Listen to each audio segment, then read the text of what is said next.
Cash is king. Pernah mendengar istilah ini? Atau istilah cash is the king? Banyak sekali artikel, influencer, berita, video di YouTube membahas mengenai hal ini. Membahas mengenai cash is king ini dalam hal investasi atau bahkan dalam kehidupan sehari-hari. Ya, intinya cash is king ini adalah kita memiliki cash yang tersedia, yang sifatnya liquid. Karena pada saat kondisi tidak menentu, cash merupakan hal yang sangat berharga, dapat digunakan dan dana tersebut tersedia. Seperti apa kondisi tidak menentu itu? Lalu bagaimana penerapannya? Tenang, semua akan dibahas pada video ini. Tapi seperti biasa, sebelum masuk ke video, harap dibaca dahulu ya disclaimer berikut ini. Cash yang dimaksud di sini adalah uang tunai atau aset liquid dalam situasi tertentu. Secara umum, cash is the king ini berguna juga pada saat kehidupan sehari-hari untuk melakukan pembayaran, transaksi, dan memenuhi kebutuhan sehari-hari. Bisa terbayang bagaimana jika seluruh kekayaan kita ada dalam bentuk yang tidak liquid, misalnya pada properti, emas, saham. Di saat membutuhkan cash, maka kita akan kesulitan untuk mencairkannya dan membutuhkan proses. Begitupun dalam investasi, kita harus selalu memiliki cash yang tersedia. Gunanya adalah untuk melakukan pembelian di saat terjadi penurunan. Dalam hal ini, pembahasan kita pada pasar modal, pada saham. Penurunan pasti akan terjadi pada sebuah saham. Namun lain halnya jika penurunan itu dikarenakan isu, sentimen seperti pembahasan pada video ini. Terkait sentimen yang ada di dalam pasar modal. Dapat dilihat pada video ini ya tentang sentimen pada saham. Apabila sentimen buruk menerpa, sedangkan kita tahu bahwa secara kinerja perusahaannya masih baik, masih terus bertumbuh, dividen rutin dibagikan, prospek kedepannya masih bagus, maka pada momen inilah kita bisa melakukan pembelian pada saham tersebut. Masalahnya adalah bagaimana kita bisa membelinya jika tidak ada cash. Hal ini seringkali menjadi kesalahan yang sangat umum dilakukan, terutama bagi pemula. Saat mengalokasikan atau membeli sebuah saham, melakukan all in, membeli dengan seluruh dana alokasi investasi dan tidak menyisakan cash. Sehingga pada saat diskon terjadi, tidak ada dana cadangan untuk membeli saham yang harganya sedang murah. Di kondisi ini seringkali kita menjadi serba salah dan umumnya berakhir hanya dengan melihat saham-saham sedang terdiskon tanpa bisa berbuat apa-apa. Oleh karena itu, selalu sediakan cash. Selalu miliki uang yang liquid.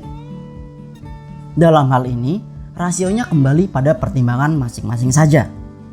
Namun jika saya pribadi, saya menggunakan rasio 50%. Cukup banyak memang. Saya selalu menyisakan 50% cash dalam investasi. Agar cadangan dana yang saya miliki cukup besar untuk melakukan pembelian pada saat harga saham mendadak turun. Karena meskipun cash saya hanya di rekening saja atau mengendap di RDN, tetap bisa memberikan return.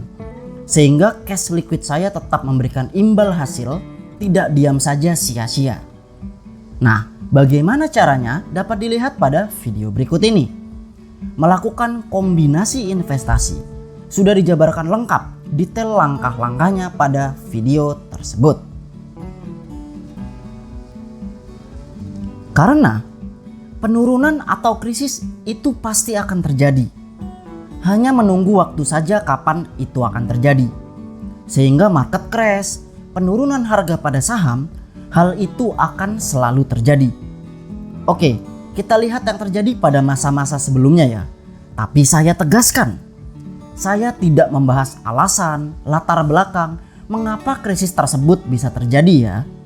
Mungkin akan saya bahas tetapi tidak pada video ini. Di video ini kita fokus pada dampak dari krisis itu terhadap market. Di tahun 1998, pada masa itu terjadi krisis moneter. Pada momen itu, kondisi sangat tidak baik, termasuk pada pasar saham. Di momen inilah prinsip cash is the king. Bagi orang-orang yang menyimpan uang, apalagi dalam bentuk dolar, maka uangnya dapat berlipat ganda. Setidaknya, jika bukan dalam bentuk dolar pun, dalam kondisi tidak menentu seperti ini, masih bisa memenuhi kebutuhan hidup sehari-hari. Karena masih memiliki cash. Dan bisa membeli saham dengan harga yang sangat terdiskon. Bayangkan jika tidak memiliki cash, apalagi seluruh dana ada di dalam saham. Maka, sewaktu krisis terjadi, kita akan kesulitan. Saham ingin dijual pun kondisinya sedang turun. Lalu kita lanjut kembali pada krisis 2008. Pada waktu itu krisis subprime mortgage. Sebenarnya krisis ini tidak begitu berdampak pada sektor real.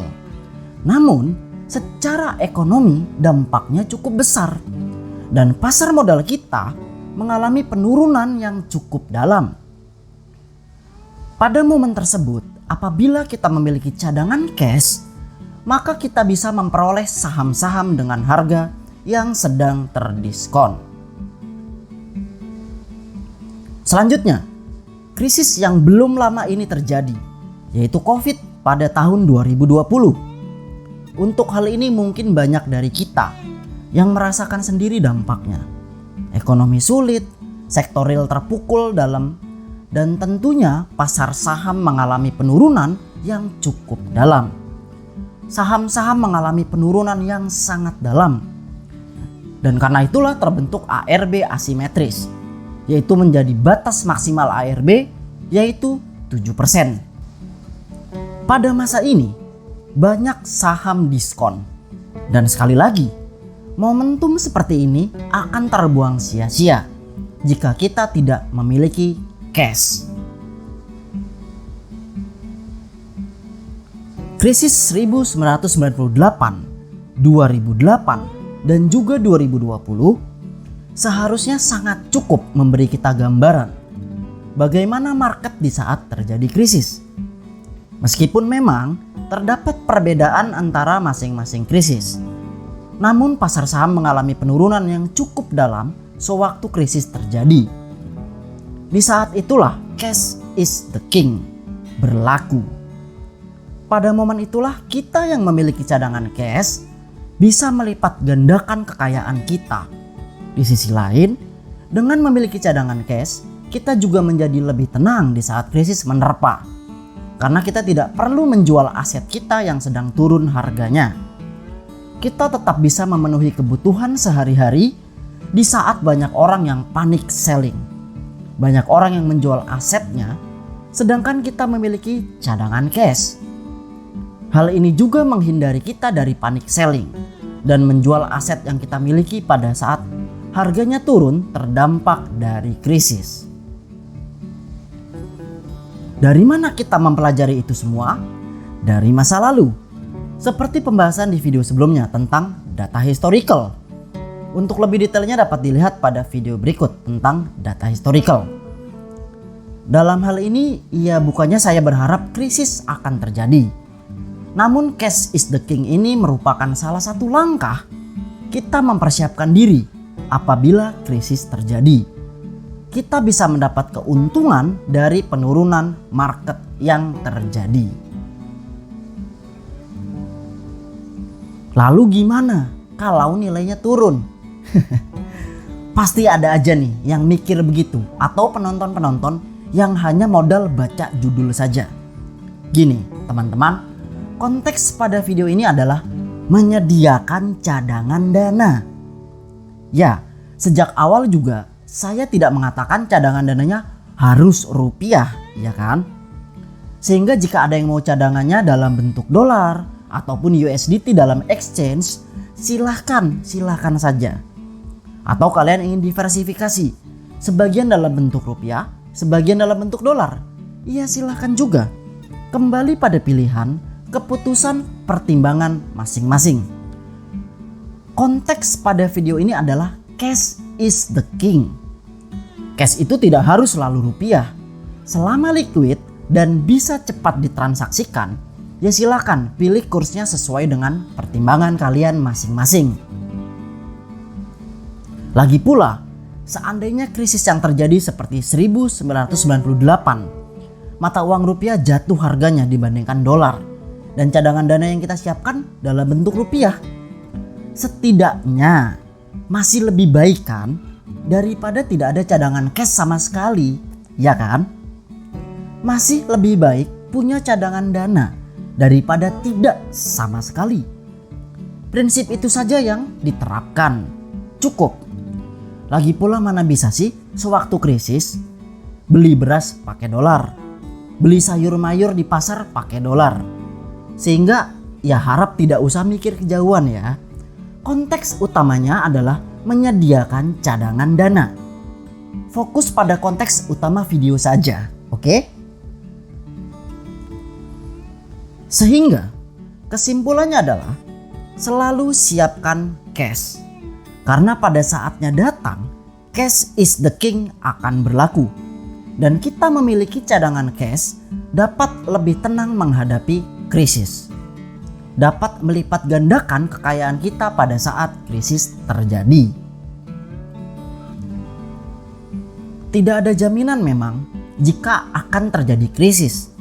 Dan bukannya saya bermaksud atau mendoakan agar krisis terjadi. Tidak seperti itu. Tetapi berdasarkan dari kejadian di masa lalu, krisis bisa saja terjadi.